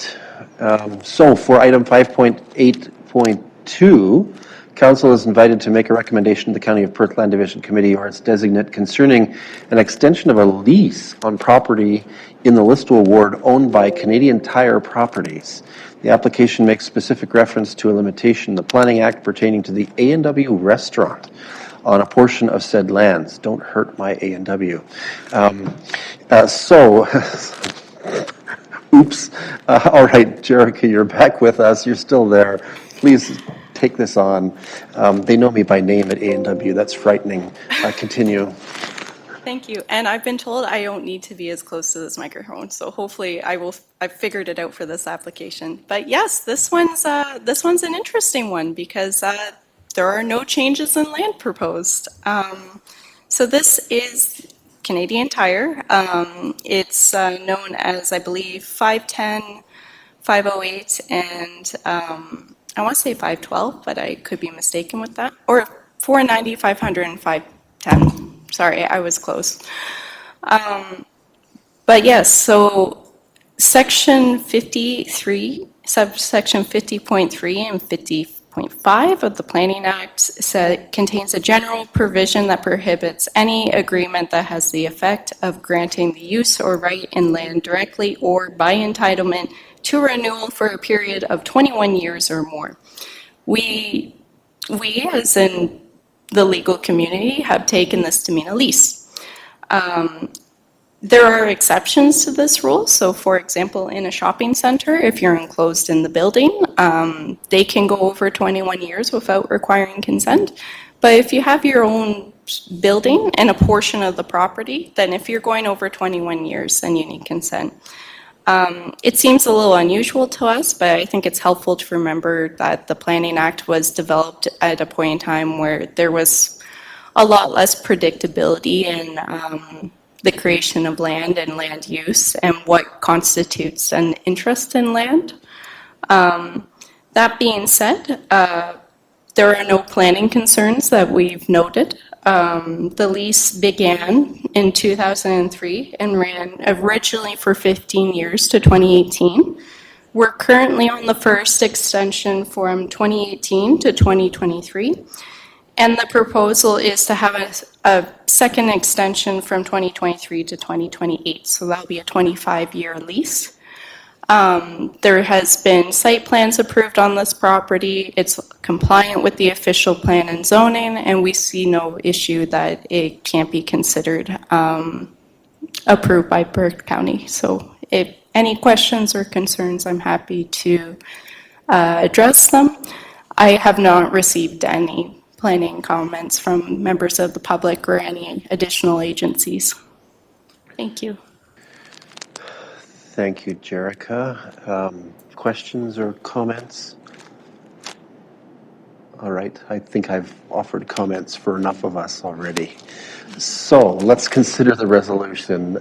It's as follows: that the Council of the Municipality of North Perth receives the report entitled Consent File B31-22, dated September 26, 2022, affecting lands described as Park Lot 31, Concession 1, former Elma Township, known as 510 Mitchell Road South, Listowel Ward, Municipality of North Perth, and that Council recommends that the County of Perth Land Division Committee or its designated approve the Consent File B31-22, subject to the conditions listed below. There are 3 from the county and 3 from North Perth. They're in the resolution.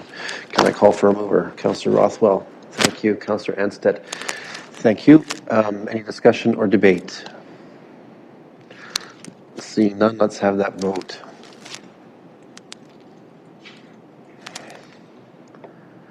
And that is carried. Thank you, Planner Gilbert. My A&W stands for a few more days. All right. Let's move forward then. That allows us to move to item 6 on our agenda. For item 6.1, councillors, are there any reports you would like to ask of staff or our committees? Councillor Andreessen. Thank you, through you, Mayor Kasenberg. Tonight I'm just asking for a report or an update about what the municipality will be doing in terms of recognition of staff and volunteers. I know in the past, prior to the pandemic, it was in the fall. I know things have changed and just not sure where we're going with that and wondering if an update could be provided in the future. Okay.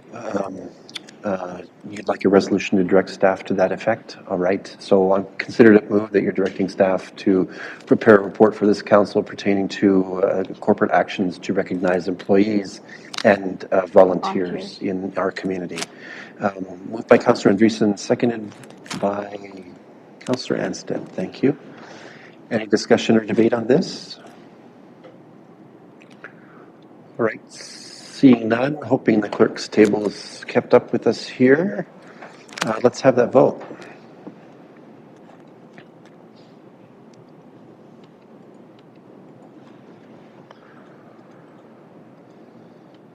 And that is carried. Thank you for that, Councillor Andreessen. Anyone else for item 6.1? Report requests? Right, we're not seeing that. Let's move forward then. Item 7, we have received no items of correspondence beyond that already shared in our consent agenda for council's disposition. We did add to tonight's agenda, per the clerk's recommendation, an additional bylaw for consideration. This one pertains to the authorization by council of an amending agreement with Dalmich Holdings pertaining to a subdivision in Atwood. And I have the resolution that we have given consent to consider. That bylaw 118-2022, being a bylaw to authorize the execution of an amending agreement with Dalmich Holdings Limited, be introduced, read, and considered read a first, second, and third time, and be finally passed, and that said bylaw be signed by the mayor and the clerk, and sealed with the seal of the corporation. Can I call for a mover? Thank you, Deputy Mayor Kellum, and a seconder for this one, Councillor Anstead. Any discussion or debate on this one? Seeing none, let's have that vote.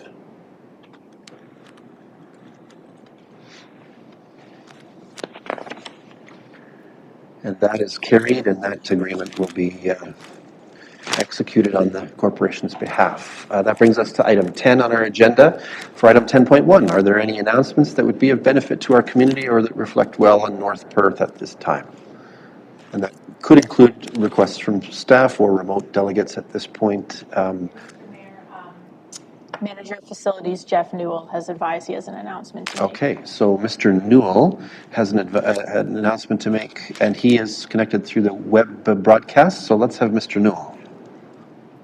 Good evening, Mayor and members of council. I just wanted to make an announcement that over the last month there's been a group that has formed to develop a fundraising campaign for the Memorial Arena Park site of the former Liswell Memorial Arena. The Memorial Arena Park Committee has branded themselves as the MAP 59 group, and no sooner had they started having their first meeting than they had an opportunity to become a partner with 100.1 The Ranch, the birthday event that took place this past weekend. So they worked very quickly in order to host a classic car show for Saturday. And the event was a very good success. They registered more than 70 classic cars and vehicles and raised close to $1,300 for the project. The event also provided a soft launch to make the community aware of the park project, and lots of good communication was had between people that attended the event and staff and volunteers to share information about the tragedy that had taken place there back in 1959. So the committee got up and running very quickly, and it was a great weekend for them. However, at the next council meeting, there'll be on the 3rd, there'll be a staff report presented to council, which will address expectations of the fundraising and donation policy. And as such, it's to get council support for a formal campaign process.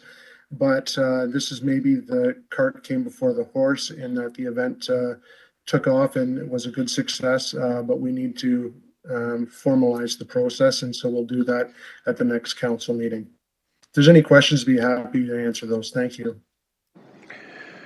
Thank you, Mr. Newell. I observed those cars, always love those kind of shows, and so it was lovely to see them in our community. Any other comments or questions about this? We know that there's a report coming next time.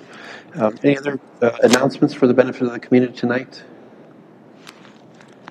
All right, not seeing any. Then let's move on to item 11. We have no matters for consideration in a closed session meeting of council this evening. That means that for item 12, we have no report to provide because the meeting was not held.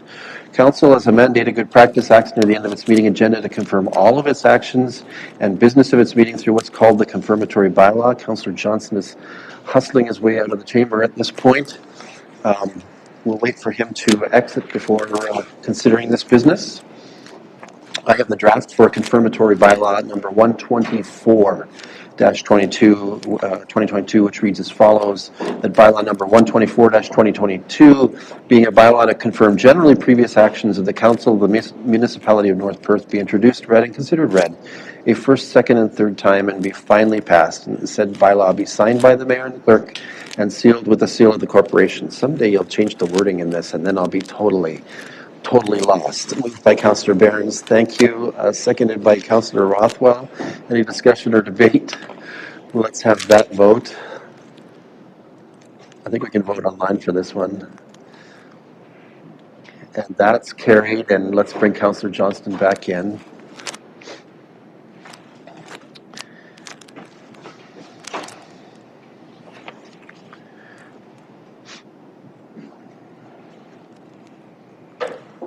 Councillors, we've completed the deliberation and taken action on the business that came before us tonight. I have a resolution for adjournment as follows. The council meeting adjourns at 9:06 p.m. to meet again for general council business on Monday, October 3rd, 2022 at 7 p.m. Councillor Johnston, you're going to move that. Seconded by Councillor Fenstead. Thank you. It's not debatable. Let's have the vote.